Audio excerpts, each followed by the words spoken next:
우리는 누구나 각자의 꿈을 가지고 대학교에 옵니다. 그러나 그것이 늘 전공과 관련이 있는 것은 아닙니다. 우리가 나아갈 길, 진로는 누구도 정해주지 못합니다. 그것은 전공도 마찬가지입니다. 대학교라는 울타리를 벗어날 준비를 하는 사람들, 너와 나, 그리고 우리들의 이야기, 지금 시작합니다.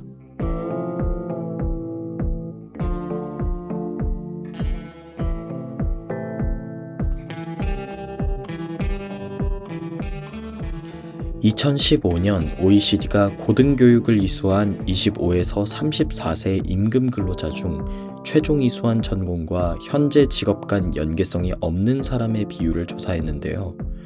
그 비율은 한국이 50%에 달했습니다. 참여국가 전체의 평균이 39.1%임을 고려하면 상당히 높은 수치입니다.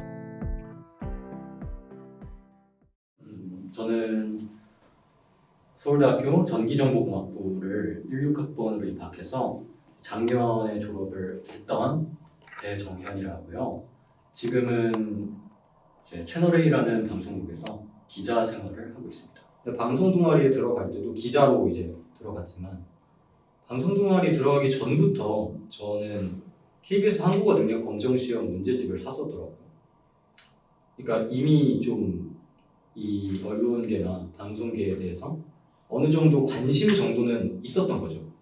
그랬는데 근데 이제 좀 큰 도전이잖아요. 사실 이 아예 상관없는 전공을 가지고 어떤 그런 진로 같은 거에 발을 들인다는 것 자체가. 그래서 그런 큰 도전에는 또 큰 리스크가 따르니까 그 리스크가 무서워서 그냥 일단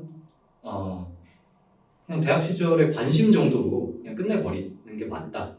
근데 그럼 대학 시절에 자기가 진지하게 진로로 선택은 안 할 건데 관심이 있는 분야로는 뭘 하나요?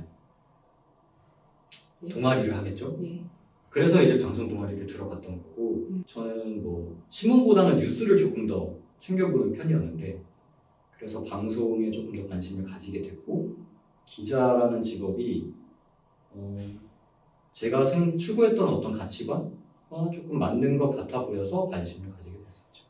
이제 취업을 딱 이제 하셔야 될 시기에 이제 기자라는 직업을 전통과 완전 상관이 없는 기자라는 직업을 이제 선택을 하시기에 여러 고민과 생각들이 있으셨던 것 같은데 어떤 생각과 기준이 딱 기자라는 직업 나는 기자를 해야겠다 이 생각에 영향을 가장 많이 미친 것 같은지. 이제 진짜 학부 졸업을 좀 해야 될 시기가 다가왔는데 물론 제 졸업이 조금 늦기는 했어요. 뭐 이건 여러 가지 이유로 좀 늦었었는데 그래서 좀 결정을 계속 미루다가 이젠 진짜 결정을 해야 된다 라는 그런 시기가 다가온 거죠. 고민을 한 결과 그래서 그럼 난 뭐에 그러면 욕심을 가지고 열정을 가지고 달릴 수 있는가를 생각을 해봤는데 저는 방송 동아리를 되게 열심히 했었던 편이거든요. 왜 웃으시는 건지 모르겠는데 저는 제가 저랑 같이 들어온 기수 중에서 제가 가장 열심히 했다고 진짜 저는 자부할 수 있어요. 전 진짜 열심히 했어요. 그래서 내가 이렇게 열정을 불태운 길은 이거인 것 같다. 그리고 이제 실제 언론계로 갔을 때도 욕심을 좀 가질 수 있을 만하다. 나의 어떤 성향 같은 것들을 생각해 봤을 때 라고 생각을 해서 선택을 하게 된 거죠. 그럼 이제 취업 준비 과정에서 전공과 관련해서 어려움을 느끼신 적이 있을까요? 언론정보학과 출신이거나 커뮤니케이션학과 출신이거나 이런 유관 전공 출신이신 기자분들은 그러니까 그때 당시엔 기자가 아닌 그러니까 언시생분들은 이미 많이 뭘 알고 오죠. 그러니까 교수님들부터가 이미 기자 출신이신 분들이 많고 자기 지도 교수님부터가 그래서 교수님이 교수님한테서 먼저 뭔가를 많이 좀 듣고 왔다던가 아니면 선배들한테서 친한 선배들한테서 이 업계의 어떤 분위기 어떻게 하면 이 업계로 들어갈 수 있는지 그 길에 대해서 좀 이미 듣고 오는 게 많다던가 그리고 또 이 언론고시 준비 과정은 이 언론으로 들어가는 과정은 이 업계의 분위기에 대해서 미리 좀 알고 있는지 모르는 상태에서 들어가는지가 좀 차이가 커요. 왜냐하면 어떤 정형화된 어떤 기출이 있는 것도 아니고 학원이 따로 막 학원이 있긴 한데 그 업계가 또 크진 않으니까 그런 게 큰 것도 아니고 주전공과 맞지 않아서 다른 전공을 선택하거나 다른 진로를 선택하는 등 이러한 방향의 재설정은 실패일까요?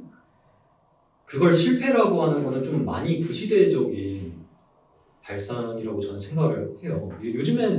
요즘에는 그걸 실패라고 지칭할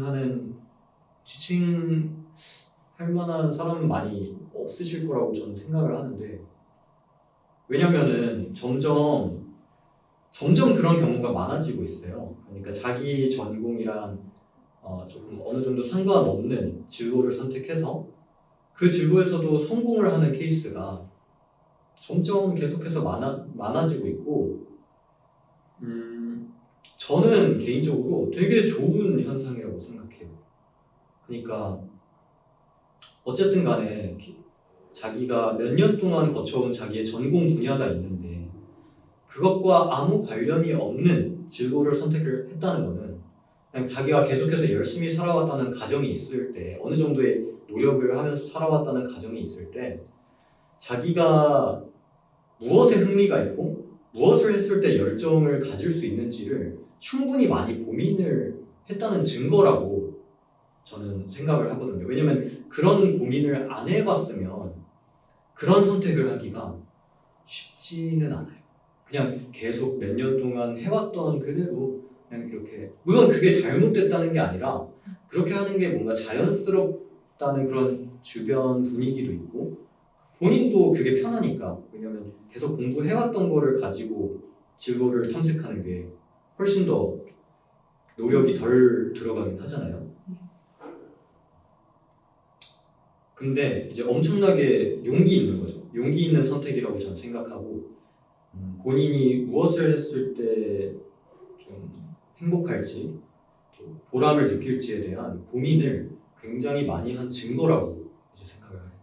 그래서 절대 실패 아니고 절대 실패는 아니고 오히려 뭐 계속 할 만한 그런 그러니까 해야만 하는 그런 고민을 했다? 저는 되게 좋게 봐요. 좋은 거라고 생각해요. 그러면 이런 방향의 재설정을 두려워하는 사람들에게 해주고 싶으신 말이 있다면?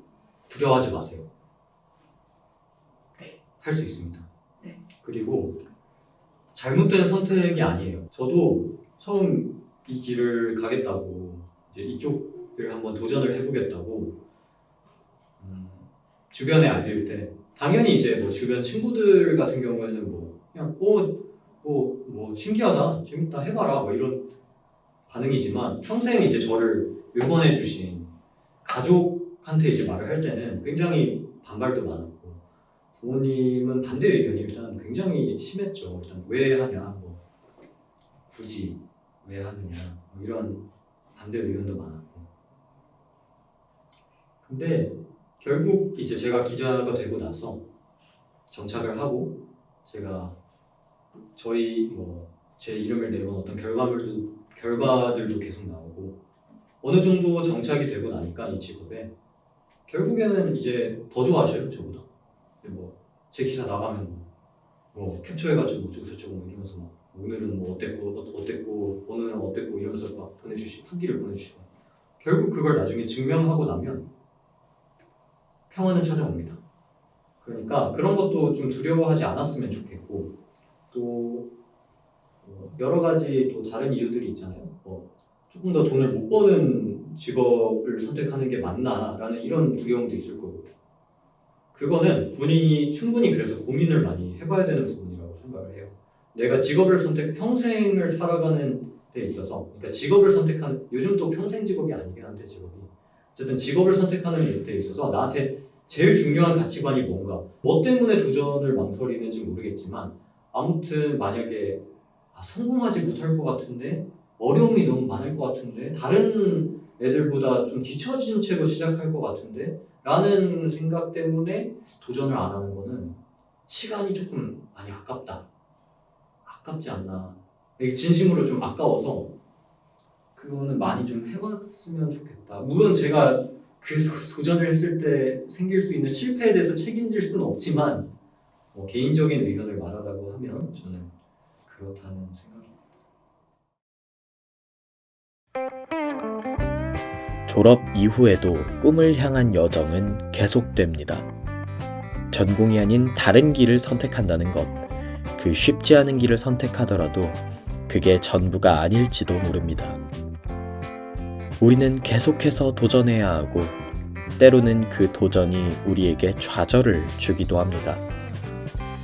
하지만 중요한 것은 우리가 그 도전을 했고 그 도전은 우리에게 경험을 남긴다는 것입니다. 마음을 따르는 것이 우리에게 주는 경험은 소중합니다. 전공이 나의 길이 아니었던 모든 이에게 전하는 메시지. 그 경험은 실패가 아니었습니다. 우리는 더 나아갈 수 있고 행복할 수 있습니다. 나의 꿈을 찾아 또 다른 전공으로 나아간 이들의 이야기. 당신의 전공은 무엇인가요?